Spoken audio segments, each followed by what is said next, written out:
don't know if you heard about it, but stalking's in the news again. Last week there was a big story about Lana Del Ray being stalked, and I'll share a little bit of that with you in a moment. But today, queenbeing.com, we're not going to talk about just stalking. We're going to talk about narcissist stalking and how you can move past it, how you can keep yourself safe, and I'm going to share with you Dana Morningstar's thoughts on the same topic. So let's get started. My name is Angie Atkinson, and on this channel I offer free daily video coaching to help you discover, understand, and overcome narcissistic abuse in toxic relationships. I like to call it toxic relationship rehab, so if that sounds good to you, hit that subscribe button and we'll get going. So first off, I'm just going to get the Lana Del Ray story out of the way. Take a look at this. Friday, February 2nd, Orlando police received a tip about a possible kidnapping threat to singer Lana Del Ray, who was scheduled to perform at the Amway Center that night. The threats were reportedly made by Michael Hunt, 43, of Riverview, Florida. OPD detectives considered the information a credible threat and took investigative measures to locate Hunt. They came into contact with Hunt 1 block away from the Amway Center. When he was taken into custody, Hunt was in possession of tickets to the performance, where Lana Del Ray would sing, and a knife. At no time was he able to make contact with her. Hunt is currently being held at the Orange County Jail with no bond. The charges are aggravated stalking with a credible threat and attempted kidnapping with a weapon. For the record, singer Lana Del Ray did release a message on Twitter saying, "Hey kiddos, I'm doing fine, thanks for the messages." So she is okay. Now that you've seen that, you understand this is somebody she doesn't even know. But it does bring light to a topic that we as survivors need to know about, and that is stalking. Some narcissists, especially those on the higher end of the scale, tend to stalk us when we leave or even when they leave us. I hear this from viewers, readers, clients regularly. So it is an issue that we need to deal with. So today we're going to cover a couple of different things. First, I'm going to share with you some psychological safety tips, ways to make sure that you don't minimize what's happening, and I'm going to share with you some real life keep yourself safe tips. Plus, as I said, I'm going to share with you what Dana Morningstar had to say about the topic when I asked her during our live interview last week. We're going to begin by discussing 3 psychological mistakes that you can make that can actually endanger you physically as well when you're dealing with a stalker. Number 1 is minimizing the stalker's behavior. We have such a high threshold for abuse after having been with a narcissist that we very often miss the blatant signs that someone is stalking us. We might see it as, oh, they just love us and they just aren't ready to give up yet. You might suddenly find yourself running into them in unexpected places. Maybe they just drive by when you happen to have gotten a flat tire after work one day and, oh look, they're there to help you. And so now they can, kind of get a little hoover on, right? They can, oh, you obviously need me. You can't survive without me. You probably just shrug it off and think, geez, I'm really glad they were there.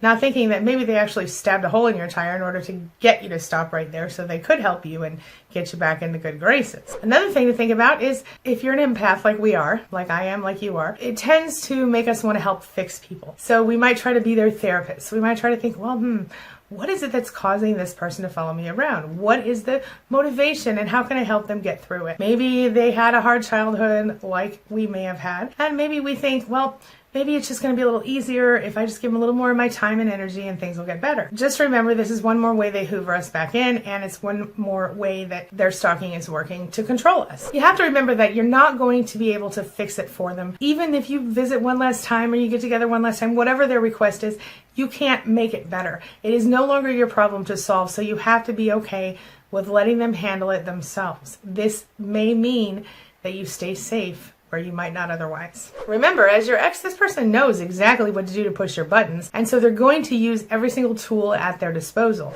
The best thing that you can do here is to once again remind them, hey, it's over. One time, that's it. Silence after that. No contact, full no contact. Make sure you check out the videos in the links above and in the description below, because I'm going to share some videos for you on how to do no contact effectively and how to avoid the hoover. So check those out. The last psychological safety tip I want to share with you is to not minimize and to not blame yourself. Don't blame yourself for the stalking. You probably, if you're anything like me, you might think things to yourself like, oh, I should have known they were a weirdo. I should have known everything was weird with this person. I should have known I couldn't trust them. I should have seen through them. Well, Maybe, but it's not your fault. The fact is that narcissists intentionally show us a person who they're not in order to get us into their clutches, as it were. So many people every year literally shut their mouths and don't talk about it because they're embarrassed or they feel nervous or upset about it. The U.S. Department of Justice says only 1 in 3 cases are reported to authorities. People don't tell friends or family because they're afraid that people will judge them or they'll lose their job over it or something like that. The truth is we have to just move on and get over it. According to statistics, 1 in 4 females will be stalked in their lifetime at some point. Similar statistics go for men. So if it does happen to you, you have to surround yourself with people that will help you. Whether that means you get in touch with the police or that means you just follow the tips that we're going to give you for staying safe in the meantime. These are important things. Make sure people know where you are. Make sure if you're supposed to go from point A to point B, you text your friend and say, hey, I'm going from A to B. If you don't hear from me, something's wrong.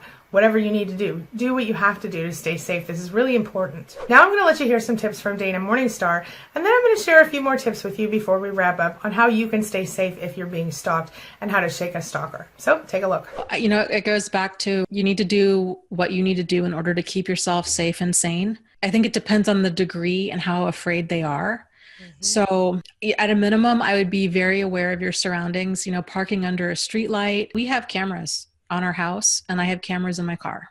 Smart. So I've had enough issues with online stuff that I don't mess around with that anymore. And it's not coming from a place of fear. It's coming from a place of self-protection. Absolutely. So that's the difference. A lot of people are like, oh, I don't want to run. I don't want to keep running. I don't want to live in fear. And it's like, there's evil people in this world. And if you can get these protections in place, it will help you breathe easier because then you're not worried about it because you have these systems in place. And so, if a person's going to get mace or some sort of self-protection, whatever helps you, even if that involves moving, if you're in a place where you've been stalked, you are being stalked and you're continually looking over your shoulder, that is incredibly anxiety inducing. And it's one of those things that, and I get it because I've been there where you're like, it's not right. It's not fair. I don't want to have to move. I don't want to have to change my phone number or my email.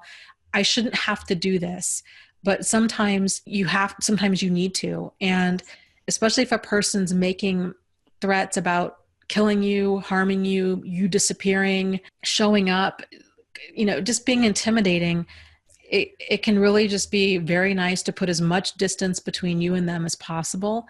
And oftentimes you can contact a local domestic violence agency and say, I'm being stalked. I'm terrified. I'm scared for my life. Sometimes, depending on the agency and how much funding they have, they can help a person at least get a ticket out of town. Yeah. And sometimes they can help line up housing. So I think you need to do what you need to do in order to keep yourself safe. Yep, I agree. Good information. And I wanted to say something else. I think what you're saying is be proactive instead of reactive, right? Hands down. Yeah. Well said. Yeah. Whether they admit it or not, stalking is an extreme reaction to rejection. So if you are being stalked, understand what it is and do what you need to do to keep yourself safe. The tips Dana gave were excellent. I'm going to reiterate a couple of those and share a couple more with you. And I want to let you know, I'm sharing a link with you below that is from victimsofcrime.org. It's literally a handbook on how to get through stalking. This is not my product or service. It's free. You can just click the link and you'll be right there on the PDF. It has everything you need to know about dealing with and staying safe from a stalker.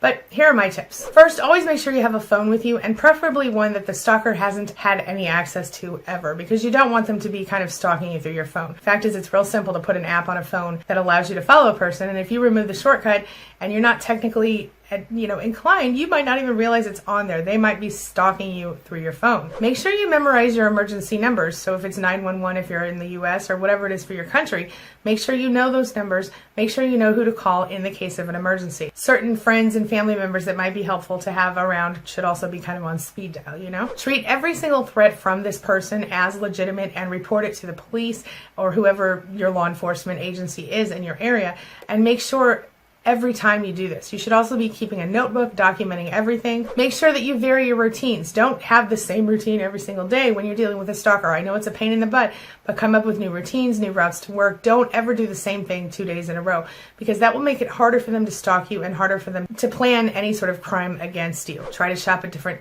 stores, visit different branches of your bank. You get the idea. Try to spend as little time as possible alone during this time. So if you're out of the house, you're traveling around, see if you can get someone to go with you or take an Uber. Try to stay in public areas when you are out. Don't go in a back room with anyone or anything like that. Stay as visible as you can when you are out in public, especially if you're alone. Change your phone number, make sure it's unlisted, and don't share it with anyone except people you really trust. And here's a really slick tip about that. If you do change your phone number, keep the old number connected to a voicemail and have someone else monitor it, or just keep it there so that you can save the voicemails. Because then the stalker will not know that you have a new number and they won't be out searching for it.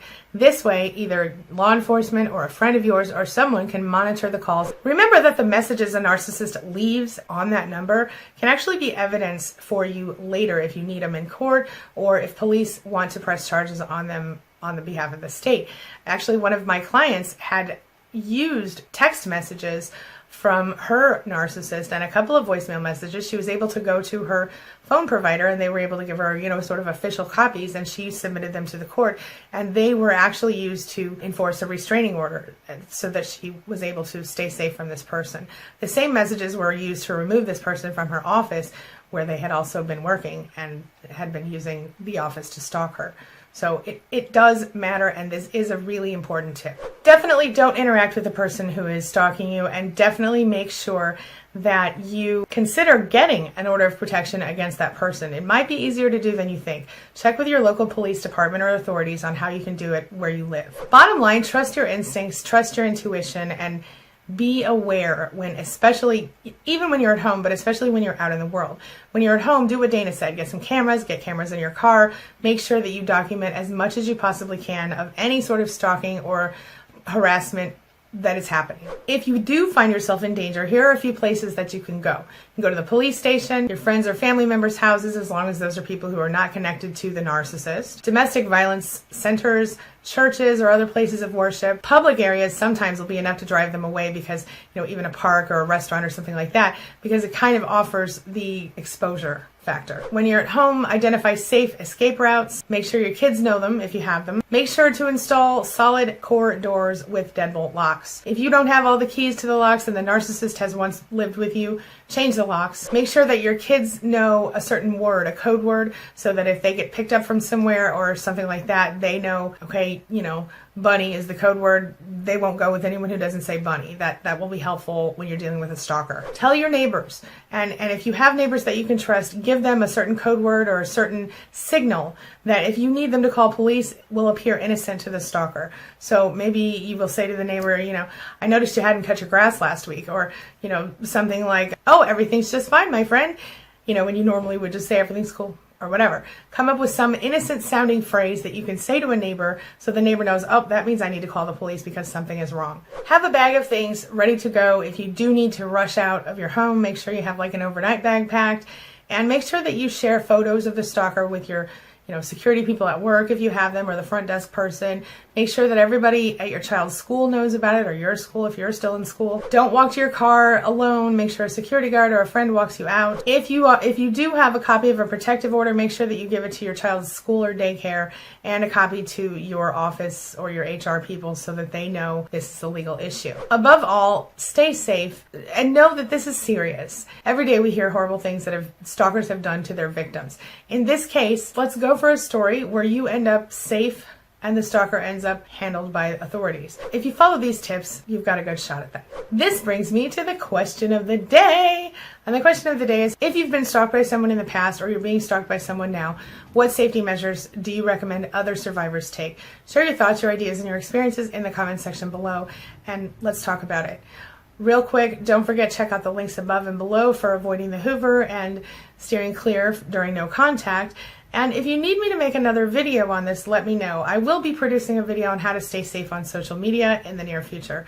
That's all I've got for you right now. As always, thank you so much for being a part of my day and a part of my life. And hey, thanks for letting me be a part of yours. It really does mean a lot to me. I'll see you soon. It's my mission to teach others what I know to be true. You really can create the life you want. Take care of your body. Take care of your soul. Nurture the real you and introduce him or her to the world. Be comfortable in your own skin and in your place in this world. Take your spot, take it now, and the universe will take its cue from you. You feel me? If so, subscribe to my channel. Let's get it done together.